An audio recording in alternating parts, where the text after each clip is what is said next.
Welcome to another edition of Catching Up with basketball season just around the corner. Today we have women's basketball junior Korin Baker. Korin, how are you today? I'm doing pretty good. How are you, John? Oh, not bad, not bad. I first got to ask you about your eye. What's the deal? Yeah, so last night we just had basketball practice and I ran into one of my teammates, and so she's also got a pretty good lump on her head, but just a little collision there. So All right, well, it's good. It's just preseason and actual competition isn't for yeah. a little bit. But so for everybody, Korin has emerged as a real force for the Blues. But today we're not going to be talking basketball because Korin spent a good portion of last summer working on a firefighting hand crew at the Colville National Forest in Washington. So Korin, before we get into actually your experience, tell us what the role of a hand crew is in wildfire suppression. Yeah, so the idea behind a hand crew is you're kind of going places that engines can't get to. So a lot of what we do is like hiking into fires and then using a lot of like using hand tools and dirt and a lot of things that just a lot of suppression tactics that don't need water because it's really hard to get water into some of those areas. So kind of just a module that can go more places, and get work done that way. All right, we chatted over email, but you've also been involved in land suppression operations in Colorado and Oregon over the past few summers. Gained a lot of experience in those areas.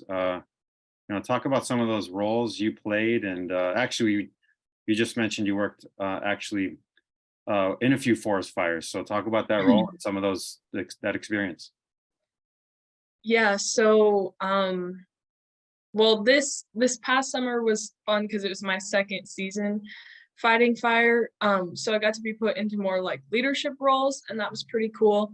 I went on an assignment in Central Oregon, and we were on the Fly Creek fire. And so I got to be what they call a squad boss, which is just somebody who's kind of leading like a group of like 5 to 7 people, like in whatever tactics that you're wanting to achieve, like communicating with the crew boss. And so it's just a lower level of leadership. So I was a trainee for that. So I was working with a qualified squad boss.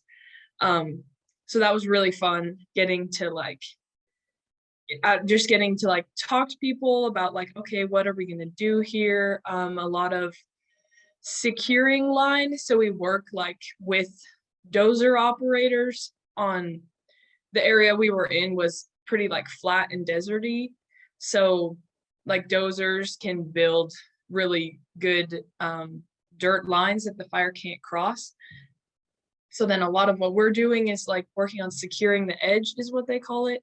So just starting to work interior and using water that we have with engines that can get close to us and like trying to move heat away from the line. So that's like cutting up burning logs, cutting down burning trees, stirring up hot stump holes, they call it, just where the fire's like burned down into the ground. So that's some of the stuff we do. Give us maybe one of your most memorable experiences for any of the work you've done over the past few summers. Anything that stands out to you? I would say probably one of the coolest moments. We also like work a lot with aircraft and things like that, with like retardant planes and then helicopters with bucket drops and stuff like that.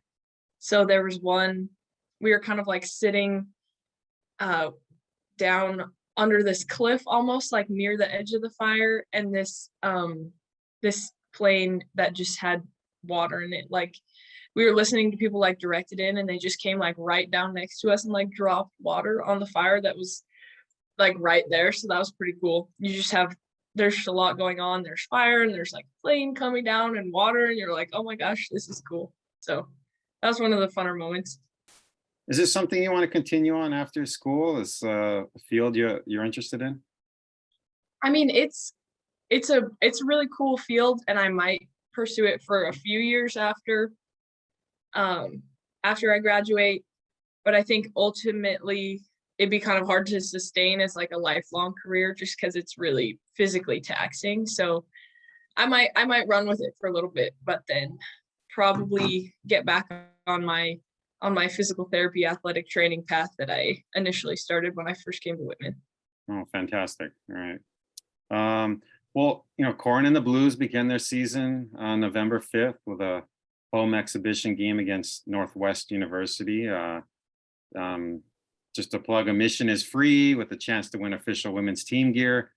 Also, don't forget to buy your tickets for the season online at whitmanathletics.universitytickets.com. Visit athletics.whitman.edu for all things Whitman athletics.